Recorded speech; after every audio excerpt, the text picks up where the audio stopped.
Allez, c'est parti. Bonjour tout le monde. J'espère que vous allez bien. Je rigole un peu, je souris parce que j'ai fait un test et en fait, ça résonne un peu. Et pourquoi ça résonne? Parce qu'il y a un baril vide là que j'ai commencé à peindre mais qui est pas du tout terminé, qui reste là. Et je l'oublie, sauf que lui, enfin le son ne l'oublie pas puisque ça fait une espèce de caisse de résonance. Bref, on commence pas par l'essentiel, vous avez vu. J'espère que vous allez très très bien. Une semaine bien fraîche en France. Je suis en pull, donc voilà, c'est un critère. Qu'est-ce qu'il y a comme nouveauté à vous annoncer? La Web TV bat son plein, ça comme d'habitude. Je suis allé vous dénicher des petites pépites, vous allez voir. Encore une fois cette semaine, je suis content de mes trouvailles. Qu'est-ce qu'il y a de nouveau? Les podcasts, j'ai pas avancé sur les podcasts, je voulais en faire, je vais en refaire un. Les podcasts, c'est des enregistrements audio uniquement que vous pourrez télécharger sur vos applications, sur vos smartphones, voilà, pour les avoir en local et pour pouvoir les écouter pendant que vous êtes dans votre atelier ou en train de peindre sans être obligé de me regarder. Donc ça va démarrer, les tests avancent lentement, mais ça avance quand même. Non, pas d'autres nouveautés. Après, je m'attaque à la réponse aux questions. Et ça tombe bien, la transition était prévue. Pour une fois, j'ai prévu quelque chose. La première question, elle est en anglais, de Deb. C'est une question sur YouTube. Et elle me dit, allez, je vais le dire en anglais, comme ça, vous pourrez bien vous marrer encore ou vous moquer de moi. Have you thought about adding a language translator to your YouTube videos? I'm sure others would love to know what you're saying. Bref, je lis pas la suite parce que c'est long et ça vous suffit pour voir à quel niveau j'en suis. Elle me demande d'ailleurs si j'ai pensé à mettre des traductions sur mes vidéos parce qu'il y a plein de gens qui vont me suivre. Alors, j'ai convergé, j'ai cherché, j'ai regardé sur toutes les vidéos YouTube, il y en a quasiment 700 maintenant. Et je me suis rendu compte d'un truc, c'est que les plus vues, c'est-à-dire celles qui ont 500 000, 300 000 vues, enfin les monstres là, les gros mastodontes vidéo, et ben en fait elles sont sous-titrées en français et traduites en anglais. Je sais pas par quel miracle, je sais plus, je ne sais plus, ça se trouve c'est moi. Bon, ou à l'époque, ou c'est l'équipe, je ne sais pas. Dans tous les cas, elles sont traduites et elles se diffusent dans le monde entier. Donc je me suis dit, alors j'ai testé le sous-titrage automatique de YouTube qui a fait beaucoup de progrès depuis que je l'avais testé. Donc c'est parti, on va sous-titrer les vidéos en français, corriger, l'équipe et moi, corriger les sous-titres automatiques, les traduire en anglais et les uploader. Comme ça, on va conquérir le monde. On va rien conquérir du tout, mais on pourra s'adresser d'abord aux moyennement entendants, je sais pas comment on dit, c'est ça, francophone, et puis à notre public d'autres pays qui ont du mal à suivre, qui me voient gesticuler, mais qui ne m'entendent pas, enfin qui ne me comprennent pas. Voilà. Donc j'ai répondu, c'était une manière de répondre à la première interrogation. Voilà. Ensuite, Arthur me dit salut. Ah oui, je suis en terminale. Ça fait longtemps, Arthur, que je voulais te répondre. C'est un peu du mal. Arthur dit salut. Je suis en terminale et j'ai fait mes recherches pour post-bac. Et je suis passionné d'art, mais je ne sais pas où faire de l'art car je suis actuellement en STD, STI, en informatique. Bref, sur Bordeaux. Et il souhaite faire une mana. Mais j'ai remarqué que presque toutes les filières en rapport à l'art ou en design sont dans le privé. Quelqu'un sait ce que je pourrais faire ou en privé ou en hors privé? Ouais. Le souci avec le privé, des super manas, hein, j'en connais ici, je vais pas les citer, mais c'est pas un souci, mais voilà, c'est pas donné, quoi. Ça, c'est dans des boîtes privées, il y a des super profs, des cursus pédagogiques très élaborés, très ciblés sur les préparations aux écoles d'art, mais ça coûte des sous. Donc quand on n'a pas tous ces sous-là, c'est pas très très simple. J'ai pas de réponse classique. Les manas, alors il y a des ici dans le Nord, il y a des lycées qui sont privés, mais je sais pas comment ça s'appelle, avec convention de l'État, etc. Donc qui sont vraiment aussi très très ouverts et qui ont plein d'aides financières qui permettent aux familles qui ont plus de difficultés à pouvoir quand même scolariser leurs enfants dans des écoles de ce type-là, avec des manas et des préparations aux écoles d'art. Bref, je te réponds Arthur pour te dire, t'es pas le seul à avoir ce souci-là. On voit dans le magasin très très souvent des familles qui sont dans la même démarche et qui ont un peu du mal avec les écoles d'art. C'est vrai que c'est pas donné. Donc j'ai pas de réponse, je peux pas faire de la pub, je peux rien faire. renseigne-toi quand même auprès de dans ton bahut, renseigne-toi auprès des systèmes et des conseillers et des conseillères d'orientation. Il existe des lycées qui ont des sections spéciales. Voilà. J'espère, Arthur, d'abord que tu nous donneras des nouvelles, et ensuite que tu trouveras une formation, un cursus qui te permettra de t'exprimer dans ta carrière artistique. Voilà. Bon, c'est un peu space comme début. Hein. Je continue. Béatrice. Yeah. Béatrice, bonsoir Fred. Je suis peintre décorateur depuis plus de 35 ans, mais à ce jour un os. Il m'est demandé de reproduire 3 peintures 19e sur 3 murs de 7 mètres sur 4 mètres. Waouh! Je n'ai jamais utilisé de rétroprojecteur. Je ne sais pas si c'est le même appareil qui est présenté sur cette vidéo. Ouais, mon vidéo c'était l'artographe. Ouais. J'imagine que la repro placée sous ce genre d'appareil est projetée à l'envers et donc dans ce cas à faire imprimer à l'envers. J'ai aussi entendu parler d'impression sur film transparent. Est-ce nécessaire? J'imagine aussi que pour un si grand projet, il faut quadriller le motif ainsi que sur le mur. Au secours, aidez-moi. Ah cool. Bon, je suis content Béatrice d'abord que tu me sollicites. C'est un honneur. C'est un honneur. Maintenant, une fresque comme ça à reproduire. Alors, il y a plein de façons de faire. Si tu utilises l'artographe traceur, celui qui avait dans la vidéo là dont tu parles, l'artographe traceur, je crois que la source, l'origine que tu vas capter si tu veux avec l'appareil que tu vas poser en dessous, c'est aux alentours de 15 sur 15. Alors j'ai pas révisé, mais c'est un truc comme ça. Et ça se projette et tu peux l'agrandir. Et je l'ai fait quasiment au-delà d'1 mètre sur 1 mètre. Donc tu vois, la reproduction, le rapport est énorme. Par contre, si ton original il fait plus que ça, il va falloir que tu déplaces étape par étape ton orthographe sur des carreaux de 15 sur 15 que tu auras fait sur ton sujet d'origine pour pouvoir le projeter. Donc ça demande de la précision, un travail préparatoire, de carrelage de 15 sur 15. Tu poses ton appareil et puis après, il faut absolument que ce soit raccord quand tu vas projeter. Donc c'est faisable. C'est touchy, c'est sensible, mais bon, quand tu fais, on te demande quoi 7 mètres sur 4, waouh, tu vois le truc. Donc c'est énorme. Je me demande s'il vaut mieux pas quand même que tu fasses la technique du tracé au carré, de la reproduction carré. Tu fais agrandir sur un format raisin, tu vois, 50-65 ou 50-70, tu fais agrandir ton original. Et après, donc carré, et après tu traces tes carrés sur la fresque, et puis carré par carré, tu t'approches et tu dessines. Moi je ferais ça. Parce que l'artographe traceur, il permet de faire des grands formats, mais voilà, quand tu arrives au-delà de 120 sur 120, tu vois, ça commence à être un peu difficile. Et puis je te rappelle que ces appareils-là demandent l'obscurité totale, intense, pour être efficace. Donc voilà. Moi, à ta place, Béatrice, je ferais la technique carré. Et j'ai tourné plein de vidéos sur le sujet. Véronique, un souhait ou une suggestion, pourrions-nous avoir la chance de trouver sur l'excellent site pour fabriquer ces pochoirs, le papier Mila. Merci Fred, c'est toujours un plaisir de te voir et d'écouter les bons conseils. Bon, c'est cool. Merci Véro de nous suivre. Merci pour la pub sur beaux-arts.fr. Je vous rappelle que nous sommes des commerçants avec un magasin physique dans le nord de la France. Merci Véro de me donner l'occasion de le faire. Alors, pour fabriquer les pochoirs, un papier Mila, je ne connais pas le papier Mila. Par contre, c'est vrai que dans le magasin, on a d'abord du rhodoïde, c'est un papier transparent assez épais, assez fin et résistant, et qui se découpe au scalpel et qui permet de faire des choses très très précises. Donc ça, c'est vachement bien, mais je ne pense pas qu'on le vende sur le site internet.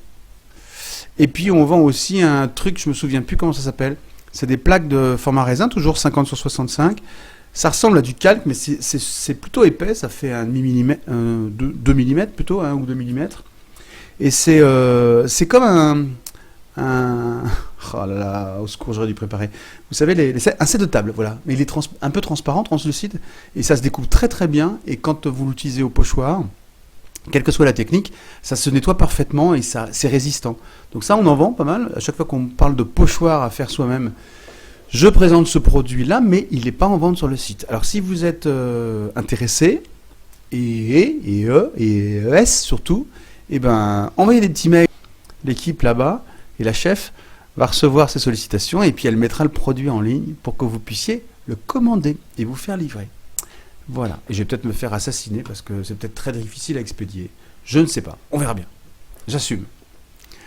Me demande, bonjour Fred, pour l'utilisation de résine, faut-il un masque? Il paraît que c'est assez toxique. Ou celle-ci s'utilise sans? Alors, Elle a regardé la vidéo, comment utiliser la résine de glaçage sur une toile. Oui, ok. Elle me parle de toxicité. C'est intéressant, ça me permet de faire un bon petit... Enfin, de vous reparler de la toxicité des produits Beaux-Arts. C'est compliqué. Globalement, je vais faire des généralités. Globalement, ce sont des produits chimiques. Si vous restez dans des mélanges académiques, classiques, vous risquez pas d'explosion d'aspirer des choses très très toxiques. C'est pas trop grave. Par contre, sachez quand même que ce sont des produits chimiques. Et donc, vous devez, mais même avant les vernis, quand vous peignez à l'huile ou à l'acrylique, vous devez aérer. Il faut aérer. Parce que quand vous passez des heures et des heures à peindre, vous inhalez toutes les vapeurs, les évaporations, tous les produits chimiques qui sont libérés quand vous sortez les produits des tubes. À l'huile, c'est flagrant, ça se sent. L'huile de lin, l'essence de térébenthine, l'huile elle-même, ça se sent. Et donc ça, peut-être que vous avez ce réflexe-là. Donc ouvrez, continuez d'ouvrir. Avant l'allergie, je ne parle pas d'allergie, je parle de toxicité. Mais l'acrylique, c'est pareil. L'acrylique, c'est pas neutre. C'est pas parce que c'est la peinture à l'eau qu'il n'y a pas des produits chimiques dedans. Donc vous devez aérer quand même. Vous devez penser à aérer votre atelier, soit après votre séance pour rafraîchir l'air pour la fois d'après, soit pendant, et c'est encore mieux. C'est pas parce qu'un produit ne sent pas qu'il n'est pas toxique. Cool. Alors là, je vais déclencher une révolution, j'espère pas. Mais alors, donc ça me permet d'atterrir sur ta question. À propos de la résine, elle sent rien la résine. Enfin, ça sent assez peu. Mais ce sont des produits toxiques. D'autant plus qu'une résine, c'est bicomposant. Tu mélanges un durcisseur et une résine souple pour la faire durcir. Il y a des réactions chimiques. Il y a donc des effluves, je sais pas quoi, pas des évaporations, des choses, des particules qui sont libérées. Voilà, donc tu peux travailler avec un masque, surtout si tu en fais beaucoup. C'est pas idiot de mettre un masque. Faut aérer de toute façon, pensez à aérer. Alors on est en plein hiver, puis il y a Fred qui vous dit d'aérer, il est en pull, il a un radiateur sur les pieds. Mais n'empêche, je vous assure, prenez le temps de faire ça, même quand vous posez un vernis et tout. Il faut aérer, il faut pas... Alors en même temps, si on est des peintres du dimanche, une fois par semaine, une fois par mois, c'est pas grave, c'est comme tout le reste. Mais si c'est intensif, si vraiment vous passez beaucoup de temps à faire tout ça, prenez l'habitude de changer l'air et de respirer de l'air frais. Ok, j'espère que j'ai répondu. Hop, Véronique, que conseillerais-tu, Fred, comme colorant pour teinter ce gesso? L'un pour avoir un fond pour pastel sec, pour arriver à un fond coloré comme le pastel mat. Ah ouais. Si cela est faisable. Ah ouais, c'est pas idiot, Véro. Alors Véronique, elle a regardé, je sais plus, la toile alpha. Vous savez, j'ai présenté un gesso et puis des toiles qui sont apprêtées avec 6 couches d'après, 5 ou 6 couches. Un gesso qui permet de faire du pastel, de l'aquarelle, n'importe quelle technique, du feutre, etc. sur toile. Donc c'est magique. J'espère que ça vous plaît. Vous en achetez beaucoup. À chaque fois que je diffuse la vidéo, ça vous plaît pas mal. Je suis content. Merci. Et puis elle dit, ce serait bien de teinter parce qu'effectivement les pastellistes aiment bien travailler sur une base colorée, c'est intéressant. Ça permet d'abord de donner une tonalité d'ensemble à l'ensemble et puis de travailler l'harmonie parce qu'on travaille avec les pigments purs au pastel. Donc ça aide pour les choix de nuances de couleurs, c'est intéressant. Et puis le support interagit énormément avec le pastel, le bâton de pastel. Donc c'est pas idiot. Sauf que je sais pas te répondre. Enfin, je sais pas te répondre. Si, il faut utiliser les pigments les plus neutres possibles, ça je vais t'en parler. Mais par contre, je l'ai pas fait. Donc il faut que tu testes ça, Véronique. Il faut pas mettre de matière trop présente, avec un liant trop fort. Donc pas d'acrylique, pas d'huile, pas de tout ça, sinon tu vas casser la partie crayeuse du gesso. Par contre, tu peux essayer de le teinter avec des pigments purs, pourquoi pas. Des pigments purs, les pigments de Sennelier par exemple qu'on a sur le site, ou les ocres de Manet. Essaye de faire ça avec un peu de pigment, juste pour donner une tonalité à ton gesso. Et puis avec des encres, mais je pense que les encres auront plus d'impact et transformeront plus le support en le rendant moins absorbant. Moi, je ferai avec des pigments. Ça me donne envie d'essayer. Je suis pas sûr d'avoir le temps là dans les années qui viennent, mais ça me donne envie d'essayer. Ok, Véro. Si tu testes, Véronique, je t'en supplie. Enfin, je t'en supplie. Merci de nous répondre, à nous tous. Je ferai des retours. Ça m'intéresse. Renard à la guimauve. Waouh, Renard à la guimauve dit: une seule question demeure. Le marqueur blanc ne se détériore pas en faisant des mélanges? Faut-il prendre une feuille à part pour crayonner un peu afin de retirer les couleurs? Ah ouais. Alors en fait, comme c'est des gens qui posent des questions sur YouTube, Ils posent des questions sur une vidéo et ils sont dans leur sujet. Ils sont en train de regarder une vidéo. Là, Renard à la guimauve, il était en train de regarder Pigment Marker de Winsor & Newton. Ah ouais, c'est des marqueurs géniaux parce qu'ils ont des pigments. Au lieu d'être teintés avec des colorants, les feutres, ils ont des pigments. Ça veut dire que c'est résistant aux UV. Donc c'est magique. Et dans cette gamme de pigments, de feutres, il y a un blender, un mélangeur, vous savez, qui est juste blanc, transparent et qui permet de faire les mélanges. Ce blender va se teinter, Renard à la guimauve. J'adore ce surnom. Ce blender va se teinter, c'est normal. Et pour le nettoyer, tu prends une feuille blanche, effectivement, de layout à côté. Et en passant ton blender, tu vas user un peu le blender, mais le liant va se diffuser et rincer la pointe. Voilà. C'est tout. Je n'ai pas d'autre chose à dire. MS Gourdin. MS Gourdin dit « J'ai une question, je suis débutante. » MS, Marie-Sophie peut-être. Je suis débutante et j'aimerais savoir si à force d'utiliser le mélangeur, il ne prendra pas toutes les couleurs. Ah, bah c'est exactement la même question. Sauf que là, tu l'as posé sur les Pro Markers et que Renard à la guimauve le posait sur les Pigment Markers. C'est toujours fait chez Winsor & Newton. À Mans d'ailleurs, hein, en France. À Mans. Dans le Mans. Non, au Mans. Au Mans, dans la ville de Le Mans. Voilà, au Mans, en France. Ces deux marqueurs sont fabriqués. Et bah écoute, même réponse que pour Renard à la guimauve. Wafa. Juju69. Salut Juju69. 69, c'est la région lyonnaise. Bonjour, est-ce qu'on peut vernir une peinture vitrail sur une toile? Si oui, avec quel type de vernis? Est-ce qu'on peut vernir une peinture vitrail? Ah, quand tu as peint avec de la peinture vitrail sur une toile, ok. Bah, oui, tu peux, mais je vois pas l'intérêt. Parce que la peinture vitrail, elle est tellement... la résine, là, le liant, il est tellement emprisonnant de l'ensemble qu'à mon avis, ça sert à rien. Bon, si tu as des différences de matité, si tu as fait la sorcière, Juju, ou le sorcier, c'est plutôt une Julie, je crois, Juju. Si tu as fait la sorcière, effectivement, il peut y avoir des différences de matité, des zones mates et des zones brillantes, et pour ça, tu vernis. Avec un vernis, je l'ai déjà dit, un terreau, quand on a fait la sorcière, qu'est-ce qu'on prend comme vernis? Un vernis mixte, acrylique et huile. C'est le plus tolérant de tous. Et à la bombe. Dans ce cas-là, tu étais sûr de ne pas faire des cochonneries avec ton pinceau. Donc tu prends un vernis à la bombe, mixte, huile et acrylique. Tu trouves tout ça sur beauxarts.fr. Était-ce la peine, pardon, de le citer? Si on montait le truc, je couperais toutes ces phases après, mais là on monte pas.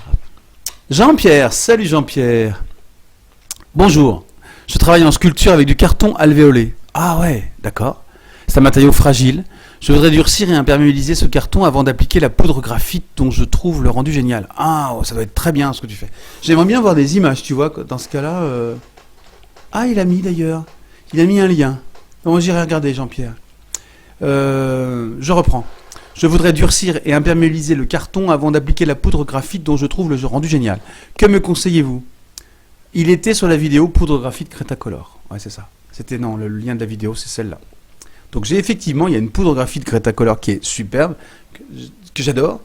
Et lui, il travaille sur un matériau plutôt fragile, Jean-Pierre, c'est ça.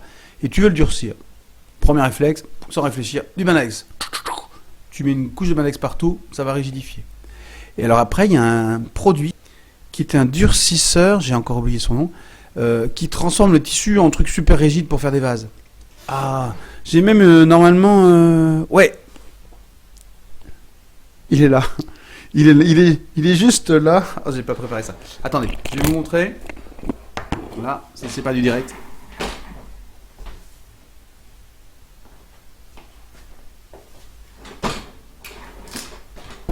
PowerTex. Et ça, PowerTex, alors j'espère qu'on le vend sur le site et que vous n'allez pas m'assassiner, mais on le vend dans le magasin, c'est sur PowerTex, et ça rigidifie, ça durcit tout. C'est génial. Et en plus, c'est à base d'eau, ça fait plein de trucs. Génial. Donc, moi, j'utiliserai ça, voilà, en deuxième solution. Si tu ne le trouves pas PowerTex, TEX, bah, tu écris un message au support et tu dis que c'est une honte, que Fred a raconté que ce produit était génial et qu'on ne veut pas le trouver sur le site. Et quand ils auront des dizaines de messages comme ça, bah, ils vont créer le produit sur le site pour que vous puissiez l'acheter. Après m'avoir engueulé, bien sûr. Allez, j'ai bientôt terminé. Double noise. Vous avez fait une vidéo sur les Metallics Markers Winsor & Newton? Metalix Marker, non. Non. Voilà, réponse rapide. Non, double noise, pas encore. Et je suis pas sûr qu'on les vende en magasin. On a les Metalix Marker. Ah non, non, on les a pas. Bon, bah j'aurais pu répondre one-to-one là-dessus, mais désolé, double noise. Ah, Wafa, salut. Re-salut, Wafa. Bonjour, j'ai essayé de vous contacter. Désolé si je harcèle un peu. J'aimerais bien savoir c'est quoi la technique Alcohol Ink. Et c'est quoi la différence entre l'encre à base de solvant et l'encre aquarelle? Alors, on va finir là-dessus, hein. Wafa. Tu m'harcèles pas, tu ne nous harcèles pas. Les questions sont intéressantes, elles concernent tout le monde, elles intéressent pas mal de monde. Mais pardon, je vais essayer d'être plus précis. J'aimerais bien savoir c'est quoi la technique Alcohol Ink. Bah, c'est des encres à alcool. Donc en fait, ça se trouve, tu peux trouver ça dans le commerce. Mais moi, je préfère que tu te débrouilles. Donc tu vas acheter de l'alcool. C'est vraiment pas cher. Tu tapes alcool, tu vas trouver de l'alcool à je sais pas combien, 95 degrés, je crois, un truc comme ça. L'alcool et des encres. Les encres que tu veux. Ça peut être les encres sénulées, ça peut être toutes les encres, des encres acryliques. Et en mélangeant de l'alcool avec les encres acryliques, dans des proportions différentes, ça va te permettre de faire des trucs extraordinaires sur papier, en particulier sur la avant-garde, sur papier glacé, parce que l'encre va se diffuser, se mélanger avant d'être pénétrée dans le papier. Donc c'est ça, Alcohol Ink, c'est des encres alcooliques, à base d'alcool, voilà. Mais je préfère que tu fasses tes mélanges toi-même, d'abord parce que tu vas acheter le produit sur beaux-arts.fr, et puis ensuite parce que tu vas pouvoir changer les proportions, et comme ça les encres se mélangeront pas, ça va faire des espèces d'auréoles, vous savez, des auréoles. Avec des super effets. Ok? Bon, bah écoute, j'ai encore plein de réponses, mais j'arrive. J'arrive pas au bout, mais j'écluse pas mal le stock. Si vous m'avez supporté pendant 23 minutes, c'est bien. J'ai pu avancer pas mal. Donc, j'ai fini. Je vous ai annoncé, je vous ai dit ce que je faisais à propos de... Non, tout est dit. On est fin février. Ce sera pas avant mars les tests. J'ai fait des tests infructueux dans 3D pour l'instant. On n'avance pas comme j'aimerais. J'aimerais qu'on fasse des ateliers live, voilà, d'une manière un peu différente. J'y arriverai. Je vous tiens au courant. Il va quand même se passer des choses nouvelles en mars, ça je vous l'avais promis. Et puis voilà, c'est tout. Je vous souhaite une super journée. Non, plus mieux que ça, une super semaine. Avec tous les programmes de coursbeaux-arts.fr. N'oubliez pas que nous sommes des marchands et que nous vendons du matériel. Le matériel dont vous avez besoin à des super prix, avec plein de promos sur beauxarts.fr. Nous nous retrouvons la semaine prochaine pour de nouvelles aventures. Ciao, ciao!